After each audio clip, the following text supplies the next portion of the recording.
Welcome to NFL Daily, where we hope to have a better time at Tottenham Hotspur Stadium than the Jets did last Sunday. Getting on a plane soon.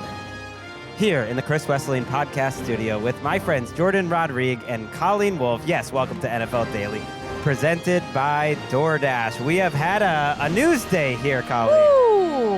Lots of news already. It's been an eventful morning so far. It is. Before we started taping, of course, Jourdan, Robert Saleh lost his job with the Jets. Very surprising. Drake Maye has already been named quarterback for the Patriots this week against the Texans. That's less surprising.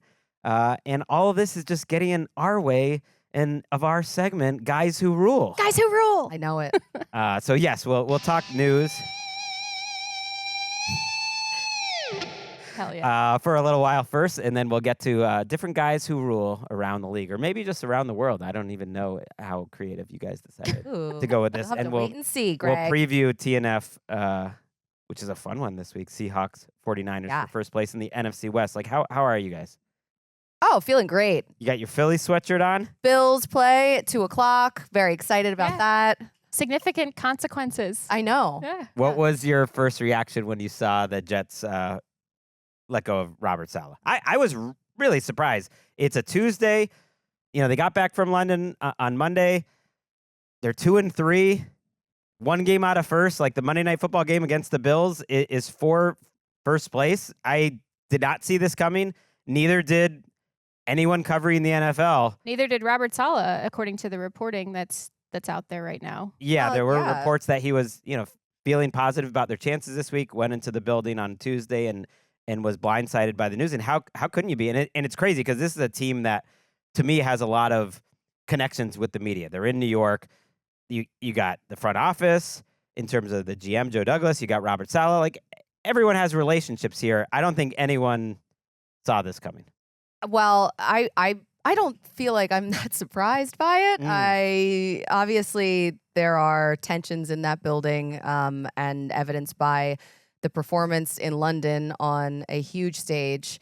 And Saleh, when he said that he wasn't panicked, nobody in the building was panicked. I think he underestimated that a little bit, considering 24 hours later he was fired. So I don't know if Someone must panicked. Sam Darnold was maybe the straw that broke the camel's back. But oh my God, it's the irony. First time. I know. The first time in Woody Johnson's 25-year tenure that a head coach has been fired during the season. So this is unprecedented even for the Jets. Yeah, it's not something they've done at all. They actually haven't done it as an organization since 1976. So that's why I'm surprised, because what's changed so much? It's also week 6. That's what I mean. So what's changed? And frankly, and I'm going to cite Ben Solak for pulling the stats on this quickly over at ESPN. Since the 2021 season, Robert Saleh's first season in New York, the Jets defense ranks first in points per drive, first in EPA per play, and third in success rate, despite playing the 4th most snaps over that stretch because they've been in terrible offensive situations. And that's where I think the surprise comes from, is that there is no question that Robert Saleh is a really, really outstanding defensive coach. So I think living in that world alone, perhaps that's where some of the surprise for him comes from. But as we know, the ecosystem of that entire organization at times seems to carry him along for the ride, less so involve him or less so have him be the one with the power and the control. That's what it looks like from the outside. It doesn't fix the offensive issues, and that's the problem. Right. It just feels very personal. Let's listen to Woody Johnson, the Jets owner, talking about the expectations. And I guess this is what helps explain why a move like this would happen only 5 weeks into the season. I've been doing this for 25 years now. This is probably the best team I've had in 25 years. I just felt that the best way to go forward is with a new direction and taking Jeff Ulbrich and making him the interim head coach. I thought that would get the most out of this team and give us the best chance that we all want to have, which is going to the playoffs.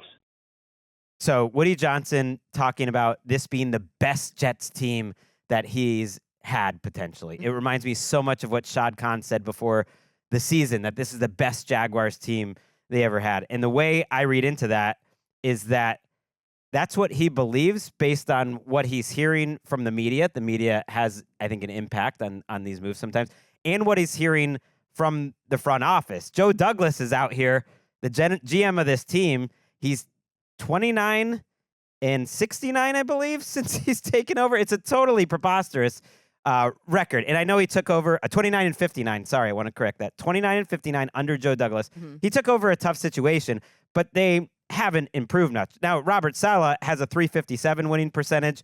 That is the worst among active head coaches with at least 50 games, except for Dennis Allen. But he is 149 out of 163 coaches all time with 50 games. So that's a pretty rough record, 20 and 36 as well. But it goes to, I think, believing the hype, and this tends to happen, I think, in New York. Like, this is not that talented of a roster. Why is this the most talented roster in Jets history? Because they have Aaron Rodgers? Because your GM potentially sold this idea that we fix this offensive line with like a future Hall of Fame left tackle and draft picks. Like, is the offensive line playing well? I don't see it. Like, they're not playing well. Is Aaron Rodgers playing at a better than like league average level? Like, maybe that's an upgrade than over what they've had at quarterback overall. But they didn't sign up for an upgrade. For just an upgrade. That's the thing about you got to give it time. That's the thing I agree, but they didn't sign up for an upgrade, and that's part of the problem is that the thinking and the rationale here, the expectations seem to be incongruous with where the state of the roster actually was. Right.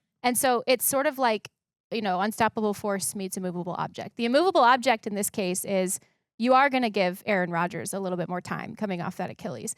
And yet you are thinking as an owner, probably, and as a staff, that change has to be made. Where I'm confused is why that change wasn't made in adjustments to the offense versus firing somebody who was still running a significantly higher level defense year over year, even though the offensive issues and not fixing them enough do have the head coach is partially to blame for that. Yeah, the line in Woody's statement that jumped out at me was when he was referring to Jeff Ulbrich and said he's a tough coach who has the respect of the coaches and players on this team. I believe he, along with the coaches on the staff, can get the most out of our talented team and attain the goals we established in the offseason. Of course, that could just be said in any instance, but considering the circumstances, I'm reading a little bit between the lines there with that. And you can see that there's an issue within the coaching ranks within maybe it is the respect of the coaches and the players that was a problem. Right. You have to only go back a couple of weeks to think about the whole cadence issue publicly. There's a facial expression talking about the cadence issue too. Between from Aaron Rodgers. What about the hug? And what about the hug? Right, there with the hands on the chest. There was Robert Saleh there was the and Aaron Rodgers. awkward hug, which if you're watching on YouTube, you can see that, and they made that into, hey, this is no big deal. And I'm not saying that's the biggest deal at all. And there's all these reports coming out today that no, actually, Aaron Rodgers and Robert Saleh had a good relationship, and I'm sure, like on the face of it, it was good enough. But the reality is, you had a public back and forth in a way that if you were emotionally intelligent, which I think both these men are, but I think Rodgers knows especially that, like, he could have handled that in a different way that didn't make his coach look bad publicly, and all of that contributes. The reporting around this firing indicates that the Broncos' loss was just like a stunner to everyone. And just like, how long have you been in the NFL? None of this is that stunning. Like, first of all, the Broncos defense is good. You're out there. It's a week-to-week league. Like, you lost the game. It was by 1 point. Your offense actually looks, significantly better than the other team's offense, and your quarterback looked better for what it's worth in that game. And it was a 1-point game in the NFL. If, like, your whole world is totally rocked by a 1-point loss at home to a decent team, it's like you're falling for the hype too much. Let's listen, as you mentioned, Aaron Rodgers and maybe the respect in the locker room and all that. Woody Johnson was asked whether he spoke with Rodgers before this happened. Well, I did talk to him the night before, but we didn't discuss this, specifically at all. I mean, we were basically talking about the previous game and, his breaking 60,000 yard record and accomplishing that. And sorry, he got hit so many times and how was he feeling? And, so, no, in terms of whether I was going to do it or not, no, we didn't discuss that. I mean, just watching that game, and seeing Aaron Rodgers after he did pass the mark of 60,000 passing yards, it was in the middle of like one of the worst spots during the game, and he was so frustrated. And I remember we were watching and we are like, wow, he looks so thrilled to have this milestone now. And it's just, I mean, I don't know. I can't lie and say that I'm not surprised that this is happening. Yeah, and I think too, just to add on to that a little bit, statistically, productivity-wise, the defensive side of the ball was not the problem with the defensive head coach.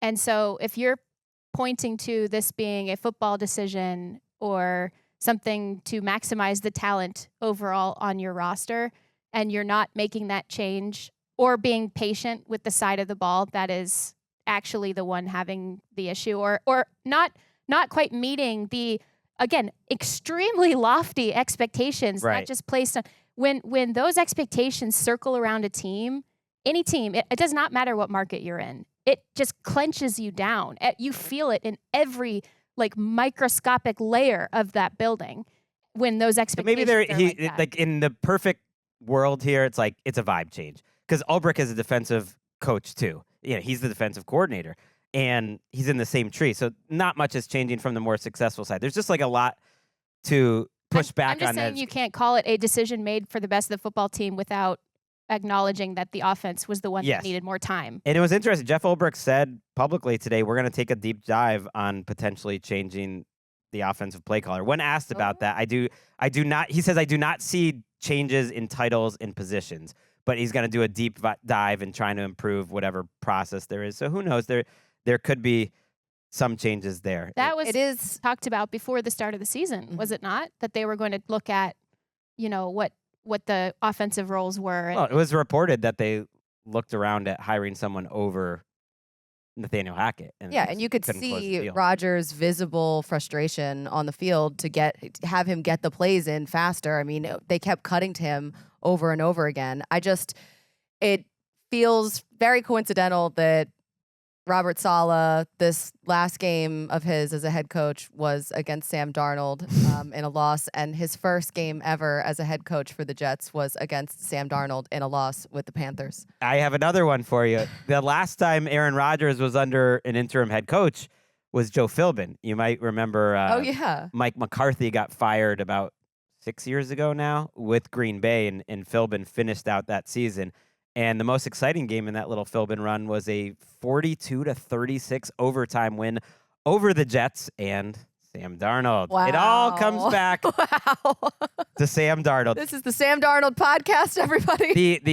The one thing I would slightly push back about Saleh and the defense would be that they are playing well this year. I don't think they are. They're like 12th in DVOA. They've gone against the 5th easiest schedule in the league. They haven't been as good as they've been in previous years. But that also gets to my point where I disagree with Woody Johnson about the most talented roster that they've ever had. Like, this is the worst defensive line I actually think Robert Saleh's had, because you're missing Hassan Reddick. You're missing Bryce Huff, who's no longer there. And Quinnen Williams isn't making the same impact that he had before, whether that's all on him or he just doesn't have as much help around him. Their defense, to me, this year has been pretty close to average, and they need to be great. And they've been okay. They've been okay. But you also expect your offense to be great and the two sides to complement each other in that way. Again, that's the incongruous expectation factor that we're talking about here. And I think if you're 12th in DVOA and you're missing a major pass rusher that you thought you were going to have, and then other personnel, and you're still playing the Vikings, who have been one of the most explosive offenses in the NFL, you're playing them like that in London, where Played well. the Vikings offense was in knots in ways that we have not seen in London, in front of everybody, in front of the world. Mhm. I think that is, again, that's where some of this becomes, that's where some of the quote unquote surprise factor, although we could sense that this has been clenching and clenching and clenching for some time. It's been all over our TV. Do it in the offseason, though, because like the thing is, if they're 3-2, they don't make this move. So it's just like, because you lost by 1 point, it just do it in the offseason then. If you're that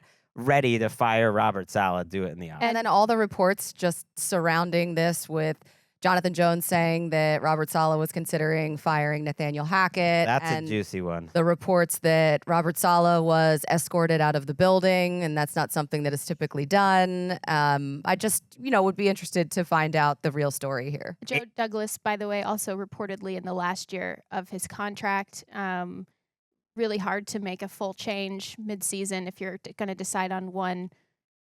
Something has to stay intact with the language of the building. Not saying he's unsafe, not saying he's safe, just saying that's the reporting out there. Is that I'll say he's unsafe. I mean, coming into this year, this felt like the biggest boomer bust season in the NFL, that they had to make the playoffs or else it was going to be a clean house situation with Saleh and Joe Douglas, who's had a lot of time there. And I think gets a little extra protected because he's such a nice guy that everyone loves, like in the media and around and everything. And it just hasn't had the results there, especially there is something about that. He was an offensive lineman and he came in talking about it's all about the offensive line with the Jets. And that's been a total failure since he's been there. Been one of the I also worst say this in the league. respectfully, Yes.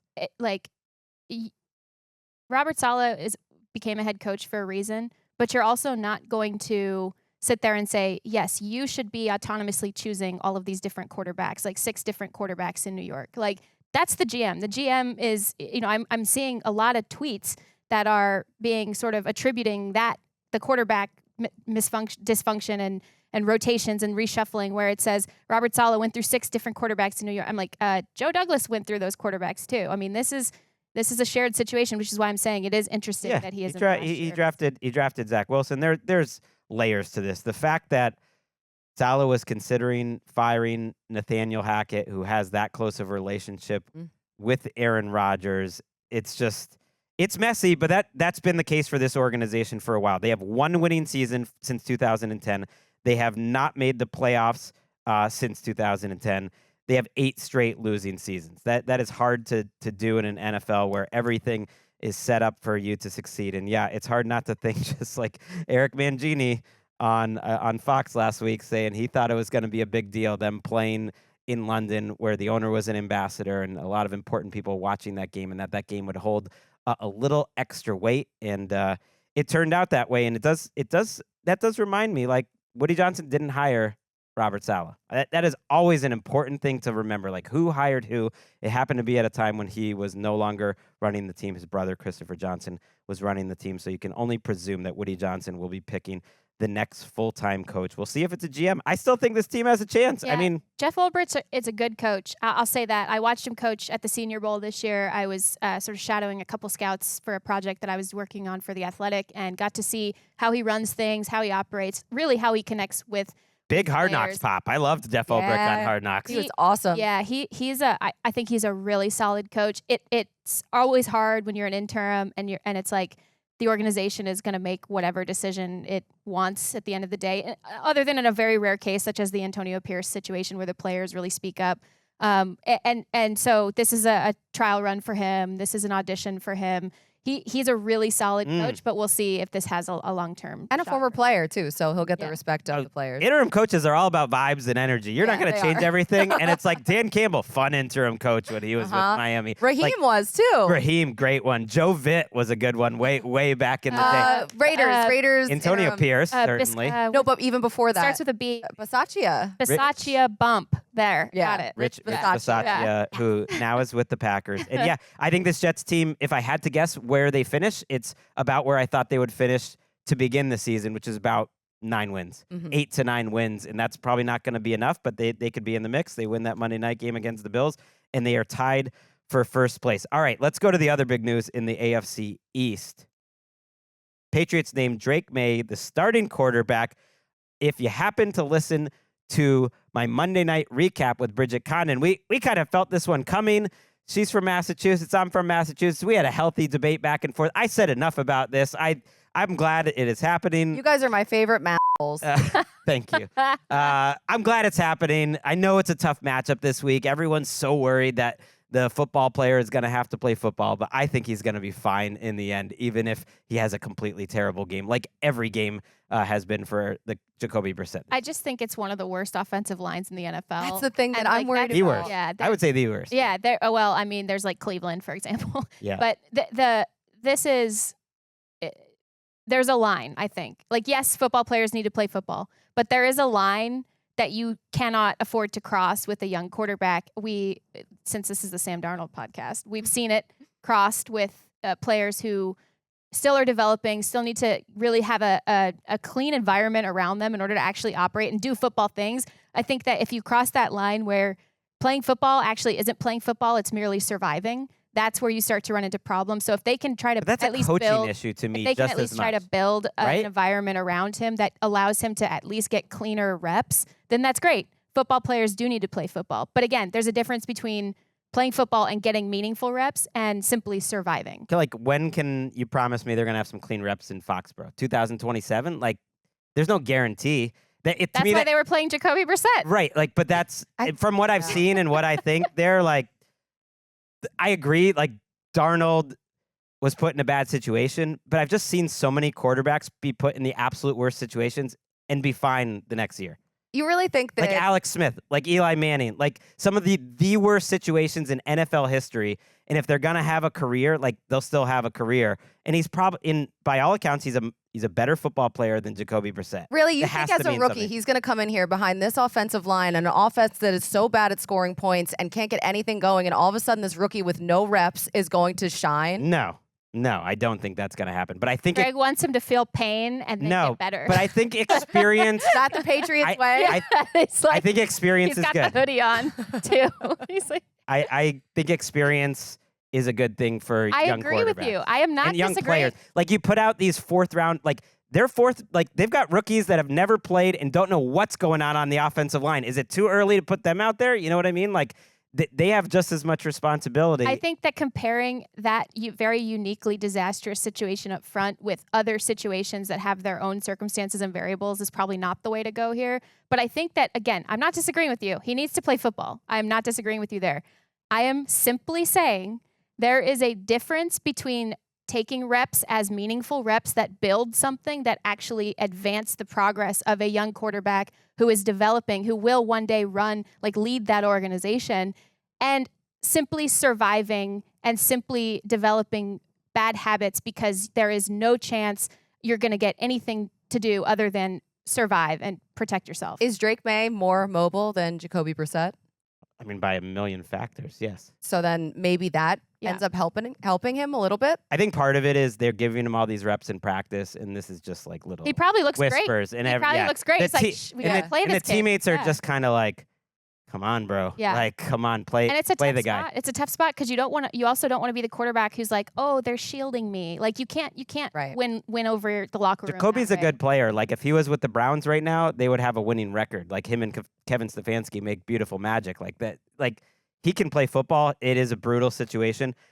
So Drake Maye gets his first start against the Texans. That's going to be tough. Bless his heart. That's going to be tough. Bless Jacoby Brissett's heart if he also had to. I do think, and I know they're not thinking this, but this is an entertainment product, and no one wants to watch the Patriots. They're awful. Mhm. Like, They're boring. and this gives people a reason to watch. It's not the reason they're making this decision, but I do think like these guys are in it to make money and have like a product like that makes money. And like this team couldn't be less entertaining. And Drake Maye is a reason to care and like a reason to watch the rest of the season. So I think that alone, hey, that breaks the tie. Let's go. He'll be fine. All right, we are going to take Worried a about quick break on NFL Daily. I'm worried about him too, but it should be fun. I mean, You look- want to see it? It should be He looks fun. You like want to 12 see him years. get the crap kicked out of him? Why would I Love it. want that? I think he's great. Because that's what's gonna happen. I loved him as a prospect, so that's certainly coloring my thinking. In the preseason and the little time we had, I mean, yeah, it's looked a little scattershot, but This is the 1 o'clock window. you're going to see some fun games. It is a 1 o'clock game, I believe, on Sunday. Looking forward to that. Looking forward to our Guys Who Rock segment. Guys who rule. Guys Who Rule. Maybe they rock. Rock and Guys who rule. rule.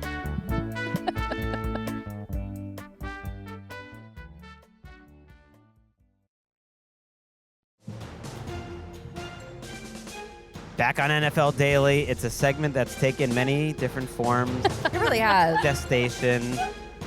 I've watched it grow up right in front of my eyes.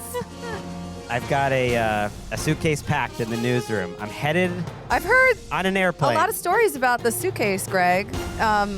It's you know what? People are talking about. The streets are talking here at what NFL about? Media. And if you want to see Look at the online, size just the of that scale, that's next to a desk. So it's the size of a standard desk. The height It's of a that. waist-high desk Yes, if people want to check for out the standard height waist. my gigantic suitcase, why not take a gigantic suitcase? I was packing a normal suitcase and everything fit fine, and I was like, but what if I want to buy a bunch of stuff there for the family, for you guys? I'm buying right, like major you can buy gear, me a like gift. being Fine. a big old suitcase to bring the stuff Twist back my in. arm. I will accept gifts. But yes, I am a small man, so having that thing next to me, it's like my big brother. My reaction when I saw him walk into the newsroom today, it just brought me joy. Now I'm annoyed. I'm ready for this segment. Okay. It started out as, what was it? Weird guys who rule. Weird guys who rule. I don't even know who we were talking about. Then guys Kirk? who rule, guys who After the rock. Thursday night, Kirk Cousins. after That's right. the night game. Your cousin is Yeah. a weird guy who rules. in Yeah, the he nicest is. way possible. Yeah. But Yeah. this is simplified. Mhm. That was also an It's- IPA text. Yes, So, yes. From all of we us. established all of us mutual IPA text. This is a great idea. I was not drinking an IPA. I was working that night with What a Gerald sucker. McCoy. I was Company man. making some podcast magic. But I'm excited about this. Colleen, why don't you get us going? All right. Guys who rule. Guys who rule. The Harrisons from Minnesota. Mm. Harrison Phillips and Harrison The Smith arriving to London. Wait until you see how they looked, looking like a Peaky Blinders absolute vision. And they had the dark three-piece suit on, the overcoats, the Jeff caps. If you check out the Vikings Instagram, it has an incredible song playing. It's raining. It's a whole vibe. Harrison Phillips has a pocket watch. So they looked very London chic here, but also kind of dangerous, which I like. So maybe they could like rule the city, like in some type of underworld that's going on in London. That's sort of what I played out in my head. However, both Harrisons then went on to sack Aaron Rodgers in that game. Harrison Phillips, he had said that Rodgers, of all of the quarterbacks playing right now, is his favorite, absolute favorite to play against because he's one of the smartest out there. So I love that he ended up taking him down in London. Also, he honeymooned Harrison Phillips in Europe this past summer and said that he often got recognized, which I love for him. That's great. And it's also just like a show of how popular the NFL is everywhere. Especially just as a defensive tackle, he's getting recognized. I can't in these imagine he would streets. get recognized many places outside Minnesota, but Vikings fans know. travel. I think they were probably out there having Guys a who nice rule vacation. get recognized. Yeah, Guys who rule. Harry99 on Twitter he is. But then Harrison Smith, Harry the Hitman, he also had a sack of Aaron Rodgers, celebrated with the belt championship celebration that discount Rodgers. double check. Yes, the discount double check.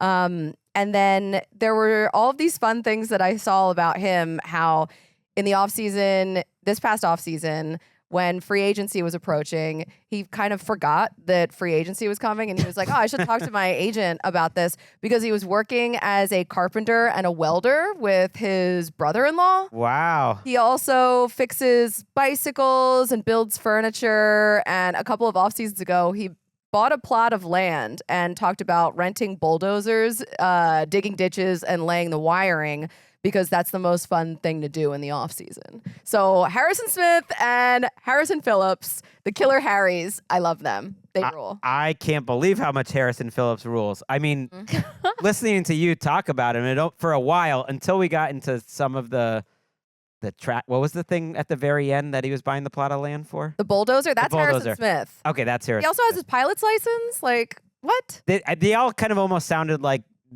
they were Colleen's, like, if you were an NFL player, you would maybe be these. I think Like, if that's you were an why I NFL like them. player, you wouldn't forget that free agency was coming up because you had some weird side job to try to I make felt yourself like sane. it was so relatable. And You were seen. I'm like, oh You were man, seen. what time of year is it again? It's coming up so soon. Summer of Harry. Summer of Harry.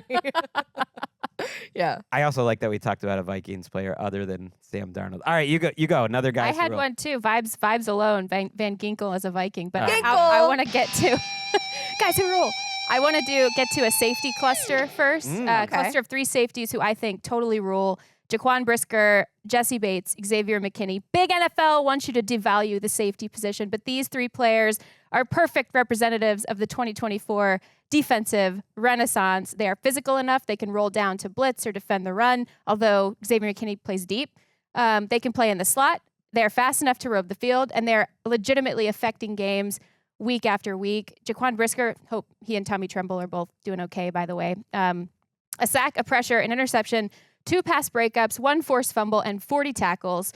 Jesse Bates, who Arthur Smith referred to him as, when they were getting ready for the matchup, as the Falcons' Jason Bourne, said that the Steelers changed their entire offense to avoid the middle of the field just to take out Bates. Sorry, Colleen, against the Eagles. Iced the game. He's got 3 pass breakups, a pressure, a hurry, 2 forced fumbles, an interception, 37 tackles. And Xavier McKinney has made history as the first player on a new team to have an interception in 5 consecutive games. And his DC, Jeff Hafley, called him the best safety in the league. These dudes are the new era of safeties, and yet somehow very vintage in a way as well. These dudes freaking rule. They do. They do rule, and the safety position rules, it's always ruled, and it's crazy to me, to your point, how undervalued it is.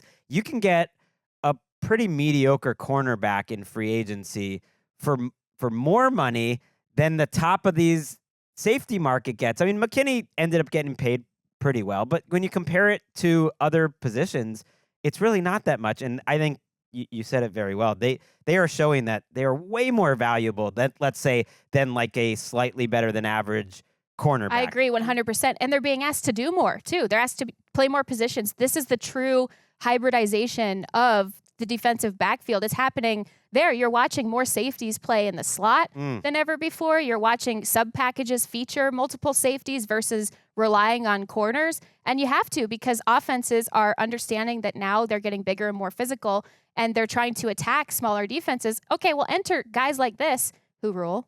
And they're saying, no, they can do a variety of different things. And they are actually, the fact that they are legitimately affecting games in this way is significant because, again, the position market wants you to think that they're just sort of back there doing something. Every year I overrate them on the top 101 free agents. Maybe I don't overrate them. I was going to say, maybe you don't. Because you know they rule, Greg. I know they rule, but relative to what they make on the open market, it's like, I have so many safeties near the top, and then they just sit out there on the market, and people are like, oh, fine, we'll sign them for like $8 million. They're the running back of the defense? Pretty much. That's Ooh, I like how you put that. Yeah. Very well said. And yeah, you know who doesn't rule is the concussion spotter at the Bears game last week in the protocol. Not to get serious. That was hard. That was hard. During a fun segment. What the heck, Greg? Sorry, but it's like, this is a guy who's had 3 different concussions now in his career, and you're not protecting the players from themselves. He had to report it the next day. That's a bad job, and I feel like we're seeing that. Let's get to something more fun. Let's get to Brian Thomas Jr. Ooh. My guy. You know what rules? Speed rules. No one ran faster on a football field than Brian Thomas Jr. on that long touchdown pass against the Colts, which unfortunately got a guy fired. The Colts cut their cornerback a day later after giving up this touchdown. And that's not nice. And it's nice to have great speed. We knew that about Brian Thomas. But the thing that really impresses me so far this season are his hands and his versatility. He is ready to go. He's scoring touchdowns, but I went back, watched his targets, and he's been really good on in-breakers. Like, I'm not saying he's Chris Godwin, but people thought he was this one-trick pony coming into the league, and he can run routes. And because of that speed, which is maybe the best in the entire league, like it's Tyreek Hill level speed, it's Rashid Shaheed level speed. Look, when he breaks off his routes, when he's doing some of these comeback routes that I watch, like he's open by 5 yards because people are just so afraid. And there's been a lot of contested catches on the go balls. He has more long receptions than any rookie in the league, almost than any player in the league. He's averaging 18 yards per catch. I mean, he's in the top like 7 or 8 of just yards in the league right now.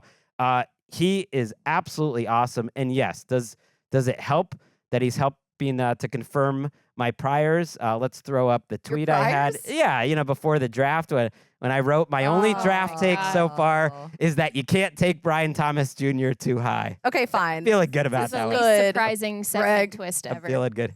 Because you know who else who rules? I rule. With that tweet. I'm sorry.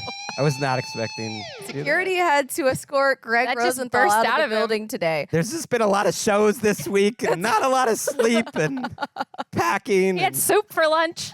yeah. I love soup for lunch. I do see nothing too. wrong with that. The huddle went Was it broccoli cheddar? hard. No, it was pozole. And It made you feel a little spicier than normal. it was I think. really Yeah. spicy, and I Are love you okay? spicy food. No, it was great. It was a lot, and I liked it. I just didn't expect such an intense lunch, but I applaud the huddle That was before this for show? going big. Yes, Intense lunch, intense show. You know, it all. it was. I was sweating. That's That aggressive. that pozole was the Brian Thomas Jr. of the huddle's menu options, like big and bold and coming right out of the gate as one of the best in the league, and you got to recognize. And you're getting on a plane right after this? I hope you're okay. Is that like a bad? We talked about digestive foods. I was like, she thought soup would be good. Why am I going over this with you guys? All right, give me another guy who rules. Okay. We saw him last night on the field, and he is not one of the players. He is one of my absolute favorite figures in the entire NFL. And no, it is not Big Red. It is Steve Spagnuolo. I love Spags so much. We know what he's been able to do with this defense and how for so many years it was the offense that was powering the Kansas City Chiefs. And then at some point last year, actually kind of from the beginning of the season, the defense quietly started being the engine of this team. And Steve Spagnuolo, he is just such an interesting person. He got married at the Vatican, which is just Whoa. like a really random fun fact. His wife, Maria, makes the most incredible Italian meatballs you've ever had in your life. And Chris Jones frequently will request the meatballs before big games. So she will make Chris Jones some homemade meatballs, and then he goes out and balls out for Steve Spagnuolo's defense. So he's just one of the nicest guys in the world, and he's so talented. I love to see his defenses thrive. I love when he goes and tries to call timeouts, even though he can't because he's not the head coach, but he's like transported to another time, a simpler time perhaps, where he could actually be the one to call the timeout. He needs a shot. He needs a shot as a head coach again. Does he though? He does. Because He was not set up well. no, he wasn't. And there are people in the Rams building at the time that would agree with you that that he could have been a really good head coach, and that was a brutal situation in St. Louis for a variety of reasons. They were moving. all of Personnel it. being part of it, and yes, that hanging over them being another. But I would push back and say when they showed those Super Bowl wins he had last night on the Monday Night Football Yeah. broadcast, I was just thinking like, wouldn't you rather have Steve Spagnuolo's career than virtually any head coach of the last like 25 years? Like, isn't it a good thing to be happy with what you do? Ugh. Maybe have like slightly less stress than the head man does, more job security because he's so good at what he does, working for a great man in Andy Reid that he loves with great players in a great situation. Like, isn't that better than basically almost any head coach resume and just life that you could come up with over the last like 15 years? He's done it. I know I've talked about this on this show before, but it was just such a moment after the Super Bowl when I grabbed him and the confetti was still falling and he had tears in his eyes and he was just like, this defense we're never all going to be together again. And he just came from such a, like, it almost felt like a dad place. Yeah. Like, and these were his kids and he was so happy and so proud, but it was so bittersweet for him. And he just, I mean, losing L'Jarius Sneed, he wasn't sure obviously about Chris Jones, and you know how important Chris Jones is to that defense, but just those personal ties, it just makes me like him so much more because the game means so much to him and you can see those relationships, how they are in his life. I don't doubt that he'll get interviews either, but I would posit that he, I think, is wise enough now to know the difference between jumping into a terrible job, which we talked about. I mean, there's a lot of them that can exist, and specific few in particular, and jumping into a bad one versus, accepting and really understanding the value of your own situation. I just think he's I don't want to call him old, but he's wise enough, he's old enough, experienced enough to understand the difference between the two things because of all the experiences he's had. I also love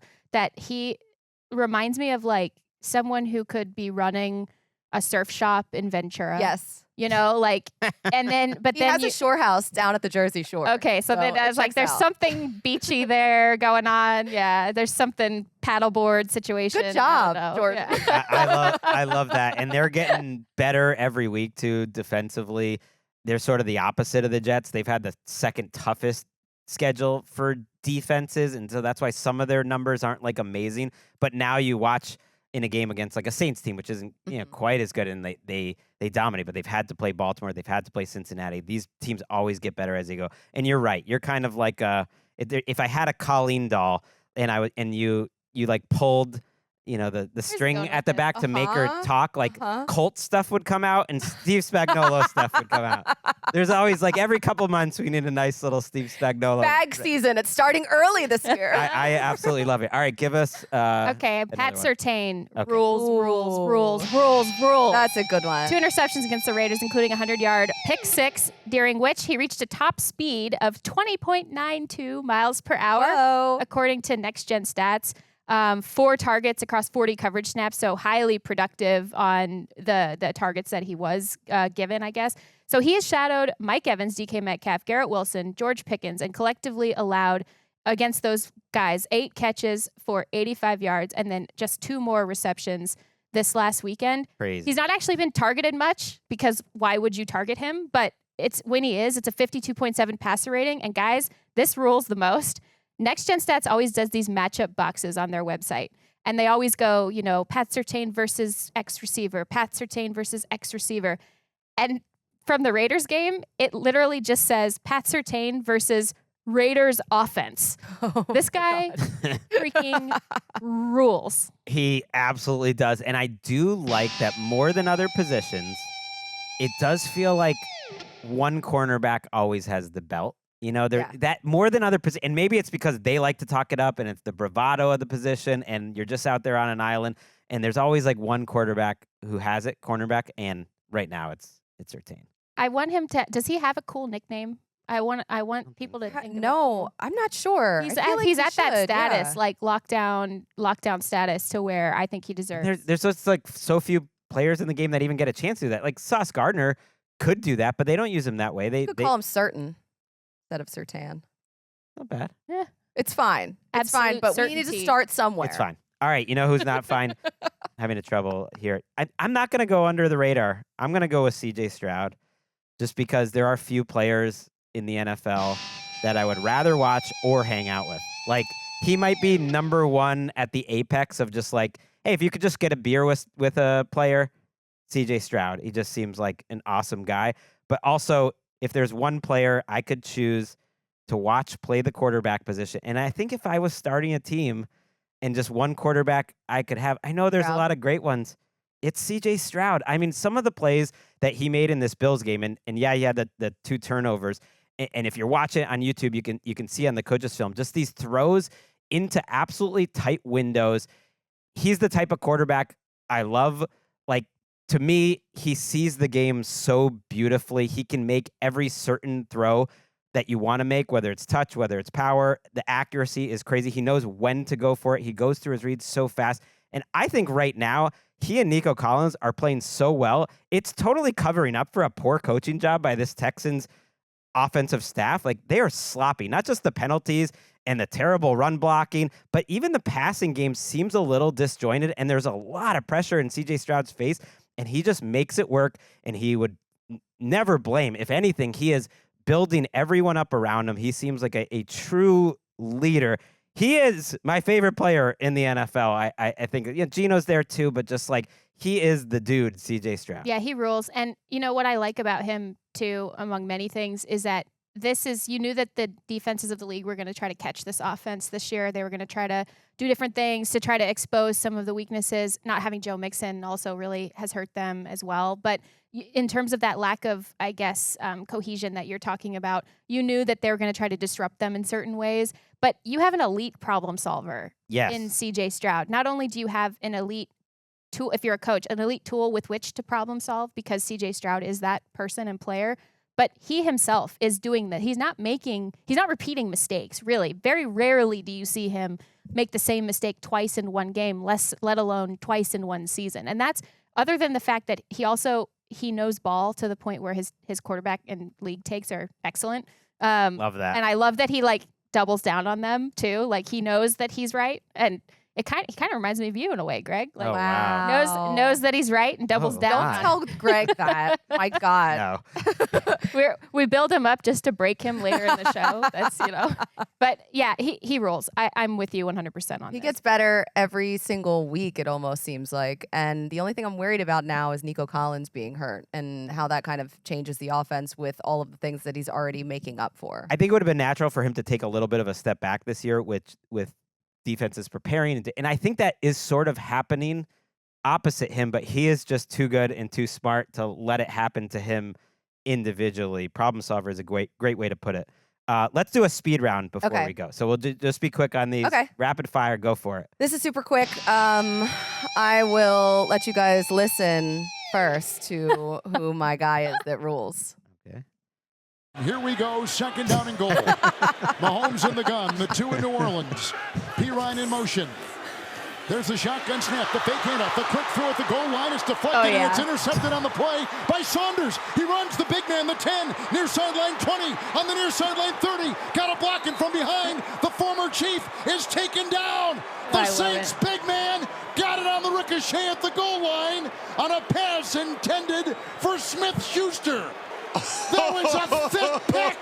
That was a thick pick. That's the part that I love. The thick pick. I mean, Kevin Harlan is my all-time favorite broadcaster. He comes up with these things right on the spot. I mean, there are some of the most epic games that I've listened to him call. The Black Cat that came out, the Jets game. I'll never forget that. I love when I leave here on Monday nights after I finish the pregame show with Mooch, I always put on Westwood One and I listen to Kevin Harlan and Kurt Warner on the call, and it's my favorite. And I text Kurt throughout the whole thing, and it's just Kevin Harlan.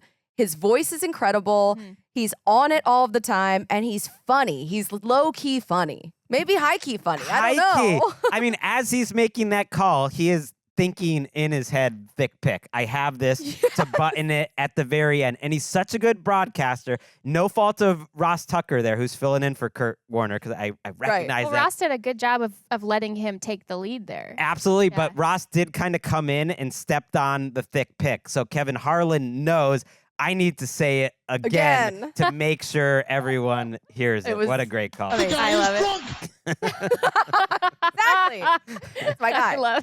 I love it. Okay, I think that Torrey Taylor, the Bears punter, rules. He is a 27-year-old rookie, an Aussie who didn't start playing football until 2019. This Caleb is Williams me as a football player. Caleb Williams famously texted him when he was drafted in the 4th round that they wouldn't be punting much. Plot twist, the Bears punted more through the first 4 games than any other team in the league. But he single-footedly ices teams by flipping field position. He iced the Rams game. His 4 punts that day, 4 of his punts that day were inside the 10, including the game-sealing one that landed at the 8. Jalen Johnson said, "I haven't been that pumped up for a punt in a long time." I love it. Torrey Taylor rules. I love his attitude. I heard him say, I want to go out there and dominate the game when I have the ball. I get to have the ball like 5 to 8 times a game. I want to dominate. You just don't hear punters punter talk mentality. I absolutely love that. My last guy who rules is Brock Bowers. This guy's better than I think we expected coming into the NFL. That touchdown that he had, his first career touchdown, that is one of the best first career touchdowns of all time, to moss a guy like that and then race in for the long score. He, I think, has as much burst as any tight end in the history of the league. Even just those little short routes that they were throwing to him on Sunday's game, Minshew, and his ability to go from 0 to 5 is special. It's crazy. It is so much better than most wide receivers. I mean, and he's playing tight end. I really think he has a chance to be an all-timer. And the more I watch him, I just think he's really exciting. He rules. I'd call him a power receiver or something like a hybrid, because he's going to be playing receiver, but he has the power and the strength and the ability of a tight end, and can obviously do some things in the blocking surface as well. But like, we got to think of a different name for that position, because he's going to be doing things that are not But he's out there. Technically He's playing tight end. They're using him all over the place and stuff. He's doing the thing where he's messing up the opposing formations. He's playing a little fullback. He's blocking some too. He would probably rule a little more if he just came home, and just shaved that head. But he's going strong. Oh, wow. Personal attack. I mean, he knows it. He knows it. He's heard it a lot. Brock Bowers is incredible. They do need some type of subset, though, in the tight end category for these incredible pass catchers. And Daniel Jeremiah talked about Brock Bowers leading into the draft, how great and talented he is and how he should be taken as high as he ended up going. And I think he's already right there with the best players at his position as a rookie, which is wild. Let's take one quick break. We're going to wrap up with a little TNF preview. After the break, 49ers Seahawks. Guys who rule.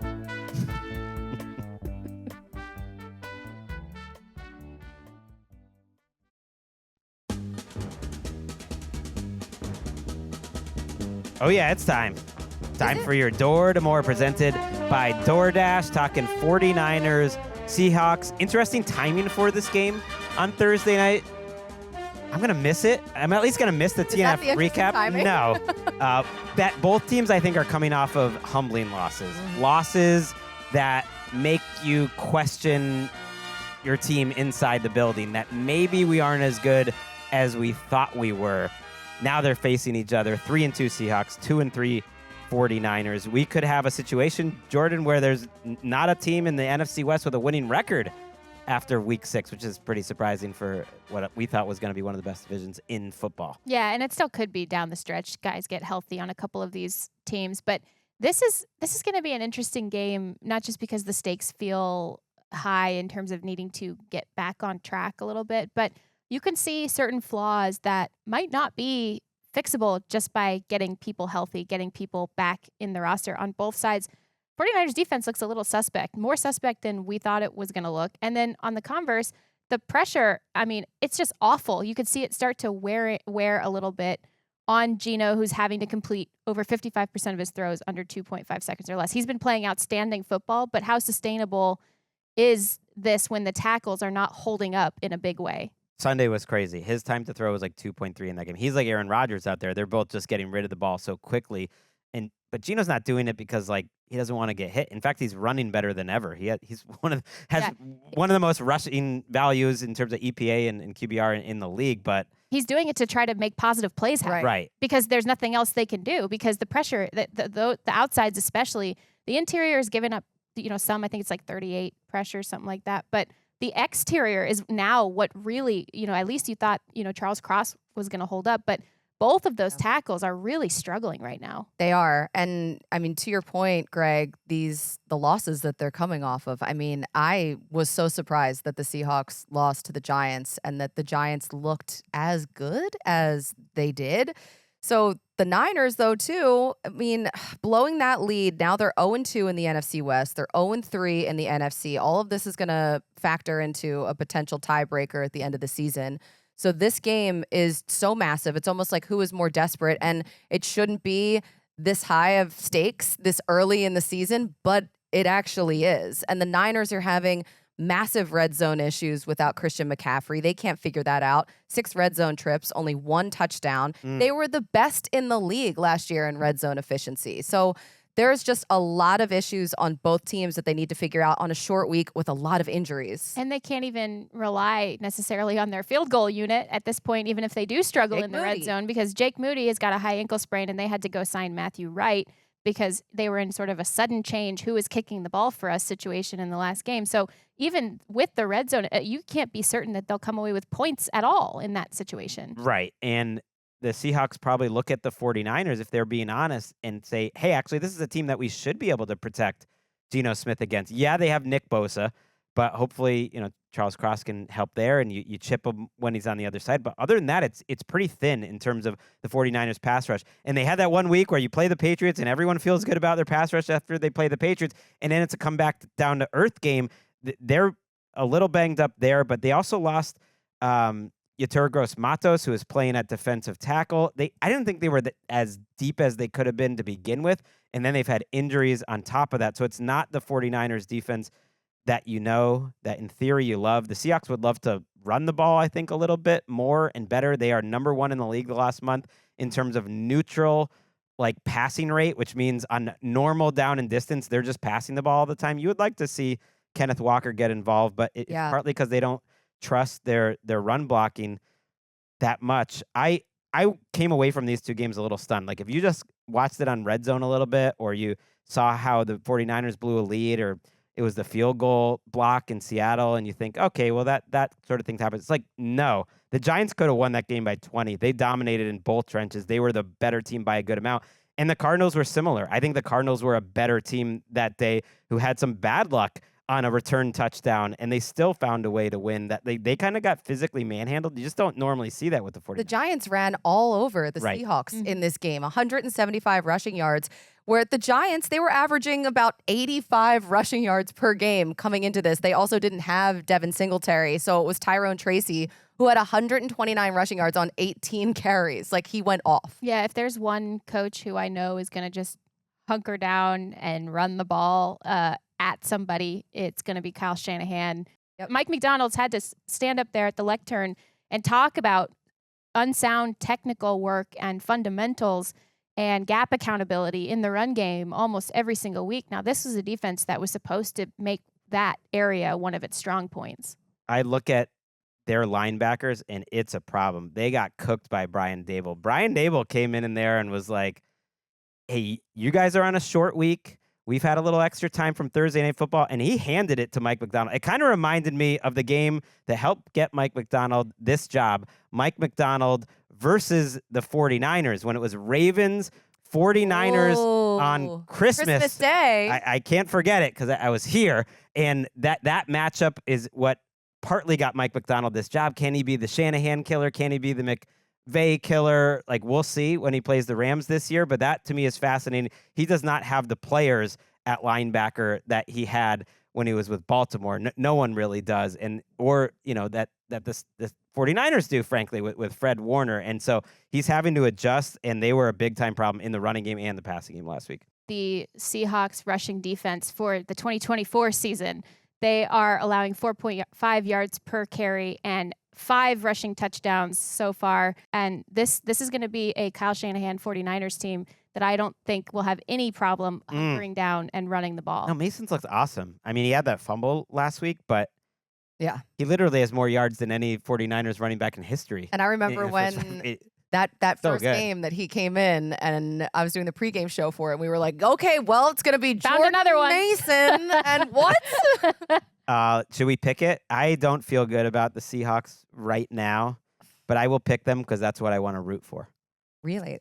They have their throwback uniforms, too. Those fun are so 90s. good. Those just need to become their uniform. I love them. I'm going to pick the 49ers because Brock Purdy, I think, overall is playing really well. I think that perhaps you can consider last week more of an outlier game from him than how he has showed up across the season, inclusive to not having a lot of his skill players around him. So I do want to pick the 49ers in this game. It is interesting. You're hearing some reports out of there of he's feeling weird, just a little bit off, lots of moving parts. Who, Purdy? Obviously, no, the 49ers building as a whole. Things feeling a little weird, just generally off in terms of there's just been a lot of moving parts around that building so far, missing players, adding players back, some long-term injuries. So, but I do think that Brock Purdy's going to play better this week. God, this is such a toss-up, this game. I'm going to go with the Niners right now just because I'm not sure about these Seahawks injuries that they have. Rick Woolen, Uchenna Nwosu,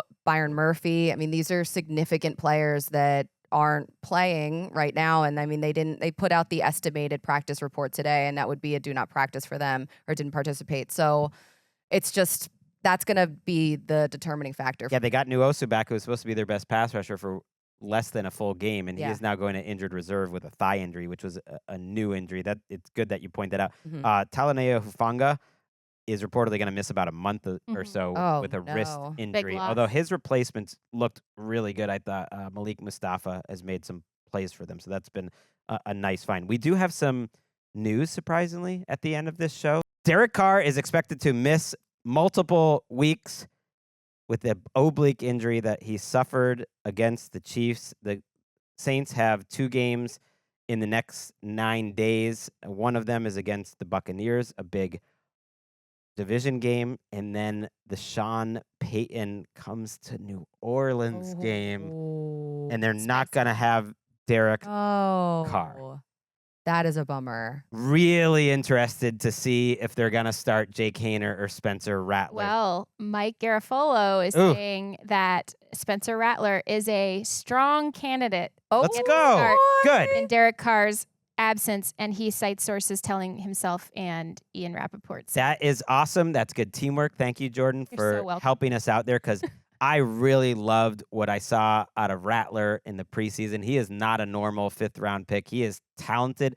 He's fun. He's gonna throw that ball around. I don't know how it's gonna go against the Bucs and Broncos. That is a tough assignment, but I think it'd be more interesting than Jake Haener. And yeah, this Saints team, which we were so excited about after 2 weeks, is staring at 2-5. And this is how you manage the season. You got to get one of those 2 games. You got to get the Sean Payton Bowl. Have to. I'm looking forward to that TNF recap. Also looking forward to this week's TNF recap. So it's that one, this game we just talked about. And yes, that was it for your Door to More segment. That's going to be covered by Patrick Claybon and Nick Shook. Everyone that's listening here, if you haven't been hearing me talk about heading to London, I ask for your understanding with a little disruption. I like that each week on this show we've had a nice routine. Mm-hmm. What a great crew this is. Hey. See you next Tuesday. I love our See You Next Tuesday group. That's our text chain. Yeah, so the listener is aware. And that's the name of the text chain. So group. we got the preview show normally with Patrick and Steve. We got the recap show, and it's the same every week, which I really like that regularly. As a listener, I like that too. But this week's going to be a little bit different. I'm heading to a plane right now, heading over he has a to PJ London. waiting for him. Your suitcase. That TNF recap will be taken care of by my friends Nick and Patrick in the middle of the night.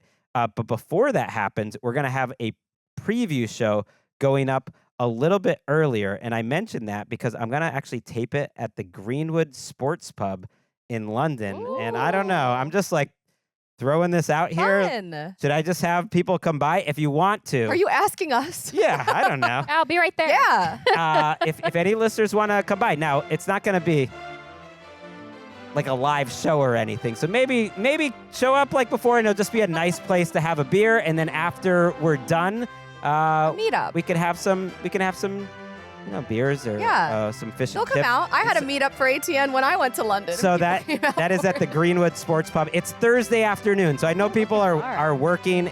We're going to be taping and be there from about 12 to 3 or so, but we'll be wrapping up between 2 and 3 p.m. But come along, help out the Bears Sports Pub. Why not? I mean, it's kind of wild that they have an official sports pub while they're over there. And so that would be fun, and it'd be fun to meet some NFL Daily listeners. So that show's going to go up a little later in the feed than the preview show normally does, but it'll still be there pretty early on Thursday. And then, Sunday, it's going to be a different crew for the recap show. I'm excited to get some voices I really love. Ollie Connolly is going to join me. Nat Coombs is going to be on the show.